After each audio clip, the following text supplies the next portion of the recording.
عہدیداروں کو منتخب کیا تاکہ اس مسئلے کا جائزہ اور UN کی سفارش پر ہی 1948 اور 1965 کی جنگوں دونوں ممالک جنگ بند کرنے پر راضی ہوئے، اور اقوام متحدہ میں آج بھی ہندوستان اور پاکستان کے درمیان جنگیں ہوئیں، اور 1965 اور 1971 یہ دونوں جنگیں کشمیر کے مسئلے پر ہوتی رہی ہیں۔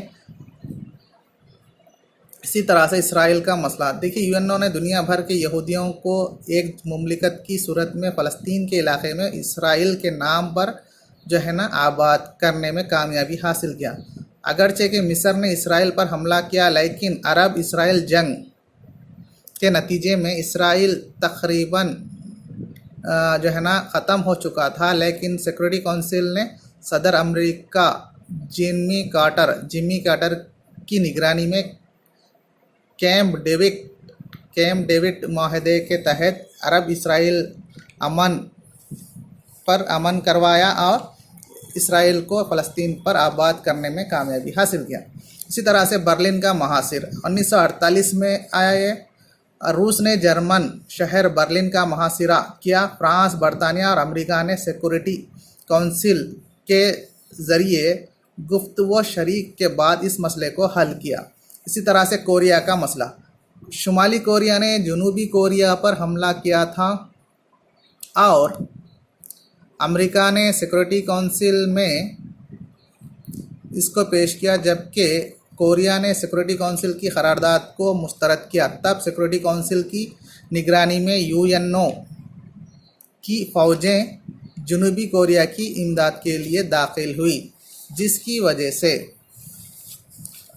UNO کی افواج کو کامیابی ملی۔ شمالی کوریا کی فوجوں کو 1953 میں جنوبی کوریا سے باہر کر دیا گیا۔ اسی طرح سے کانگو کا تنازع 1960 میں آیا۔ کانگو بیلجیم سے آزادی حاصل کر کے ایک آزاد ملک بن گیا تھا، مگر کانگو کی فوجیں نے بغاوت کی اور بیلجیم نے دوبارہ کانگو میں مداخلت کی۔ کانگو نے اس مسئلے کو سیکورٹی کونسل میں پیش کیا اور UNO کی فوج کانگو میں داخل ہوئی اور امن قائم کیا، غذائی اجناس وغیرہ فراہم کیا، اور اگرچہ کہ UNO کے سیکریٹری جنرل ڈکسمبرجولڈ کو ان کے ہوائی جہاز سمیت مارا گیا تھا۔ اسی طرح سے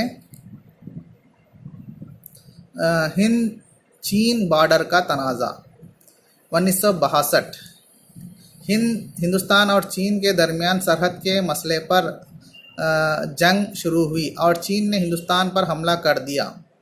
ہندوستان نے سیکورٹی کونسل میں یہ مسئلہ اٹھایا اور UNO کی مداخلت سے جنگ روک دی گئی، اور آج بھی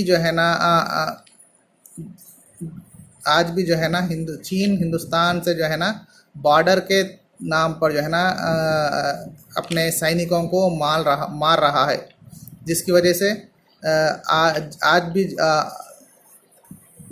بھی ہندوستان چین کے درمیان 1962 میں جنگ ہوئی تھی، اور اب اس طرح کی حرکتیں کر رہا ہے چین کے بارڈر کے نام پر ہندوستان میں اپنے فوجوں کو بھیج کر اپنے فوجوں کو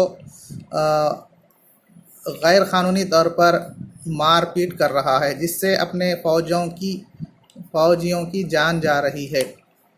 اسی طرح سے ترک اصلاح کے مسائل، تو دیکھیے UNO کی رہنمائی میں 1946 میں ایٹامک انرجی اور 1947 میں ایٹامک آرمز کمیشن اور 1952 میں ترک اصلاح کمیشن قائم کیا گیا۔ ان کمیشنوں کے نتیجے میں امریکہ، روس اور برطانیہ کے درمیان جون 1963 کو ایک معاہدہ ہوا، جس سے ایٹمک تجربات پر پابندی لگائی گئی۔ پھر 1970 میں ان تینوں ممالک نے واشنگٹن میں ایک معاہدہ کیا، جس میں ایٹمی ہتھیاروں کی تیاری پر پابندی لگائی گئی۔ پھر مئی 1972 میں امریکہ روس کے سربراہ UNO کے پرچم تلے ماسکو میں جمع ہوئے اور اصلاح کی کمی پر ایک معاہدہ ہوا جس کی شناخت جنرل اسمبلی نے کی تھی۔ اس طرح عالمی امن کے قیام میں UNO کے 59 سالہ خدمات پر تاریخ کی ایک ڈائری بن چکی ہے، جس کی وجہ سے اقوام عالم نے اپنے اعتماد اور عقیدت کے گلدستے پیش کیے۔ تو اس طرح سے اقوام متحدہ اپنے سیاسی طور پر، معاشی طور پر، سماجی طور پر، یعنی کہ دیکھیے سماجی طور پر، معاشی طور پر اقوام متحدہ کئی کام کیے ہیں۔ جیسے UNO نے چند ادارے قائم کیے، جیسے IRD، IMF، IDA، ایسے جو ہے نا ادارے قائم کر کے جو ہے نا ممالکوں کو جو ہے نا قرض جات، معاشی طور پر مدد کی۔ سماجی کارنامے یا خدمات میں WHO، ورلڈ ہیلتھ آرگنائزیشن کے ذریعے، UNICEF بچوں کی تعلیم اور بہبودی کے لیے کام کرتا ہے۔ اسی طرح سے UNESCO اس تنظیم کے ذریعے ناخواندگی کو دور کرنے کے پروگرام چلاتا ہے۔ اس طرح سے جو ہے نا اور اپرتھائڈ کو 1975 کو سال برائے خواتین منایا گیا اور مردوں کے برابر درجہ دیا جائے۔ 1973 تا 1983 کو یہ اشرہ برائے خاتمہ نسل امتیازی اپرتھائڈ منایا گیا، اور ہر سال 24 اکتوبر کو UNO کا دن، عالمی ترقی و معلومات کا دن منایا جاتا ہے، اور 2004 عیسوی کو سال برائے ایڈز منایا گیا۔ اس طرح سے کل جو ہے نا اقوام متحدہ کی جو ہسٹری ہے وہ سیاسی کارنامے، معاشی کارنامے، اور اس کے علاوہ جو ہے نا سیاسی، معاشی اور سماجی کارنامے، اس طرح سے جو ہے نا اس کے اچیومنٹس ہیں جو آج ہم اس ویڈیو میں پڑھے ہیں۔